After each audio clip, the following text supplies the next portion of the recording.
Bonjour et bienvenue, voici notre tour d'horizon économique, géopolitique et boursier. Nous sommes le mardi 7 août et pour comprendre comment tourne la planète finance, et parfois c'est pas facile, eh bien c'est sur la bourse au quotidien et nulle part ailleurs, et l'épisode du jour s'intitulera « Allez, 50 points, c'est cadeau !» Je fais allusion effectivement à ces 50 points de hausse sur le CAC 40 qui retracent la résistance des 5530, pour être très précis 5528, mais la journée n'est pas terminée.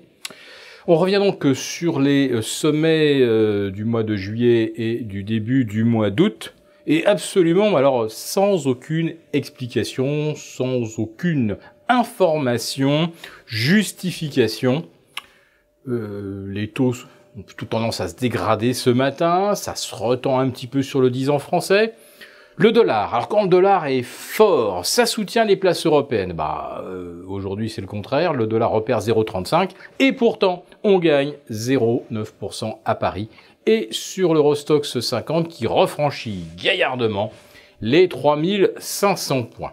Et tout ça dans des volumes, alors là, dignes d'un mois d'août, ce qui rend en fait n'importe quelle manipulation de cours d'une facilité déconcertante. Avec quelques dizaines de millions d'euros et un bon algo, vous déclenchez un mouvement panurge et même qui se transforme en rachat panique parce que personne ne sait pourquoi ça monte. Ce matin, on anticipait 0,25, 0,30. Dans ce coup, on se retrouve pratiquement à 1% de hausse. Il n'y a aucune nouvelle, et en tout cas, aucune bonne nouvelle. Car c'est certainement pas une bonne nouvelle que la baisse de 0,9% de la production industrielle allemande au mois de juin. C'est certainement pas une bonne nouvelle le creusement du déficit commercial français à moins 6,2 milliards au mois de juin. Aucune amélioration d'aucune sorte.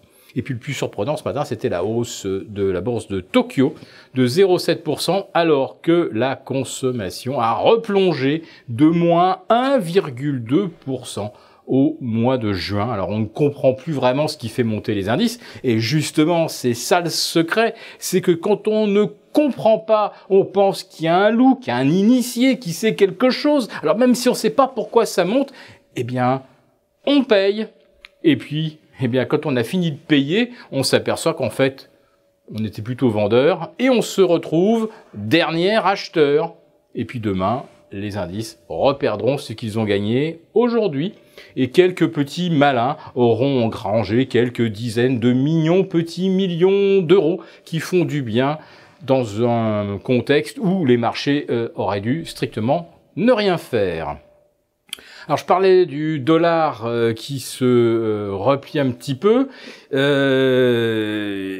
a en revanche continué de progresser face au yuan jusque vers 6,88 et la Banque centrale chinoise a laissé comprendre qu'elle pourrait effectivement intervenir pour empêcher le yuan de plonger jusque vers 7 contre dollar.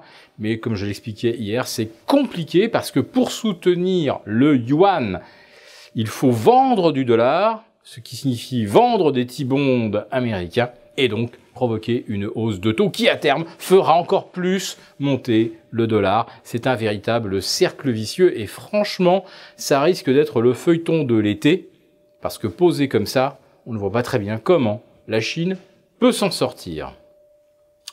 En ce qui concerne les valeurs françaises, revenues à 5530, eh bien voilà, pile poil sur la résistance.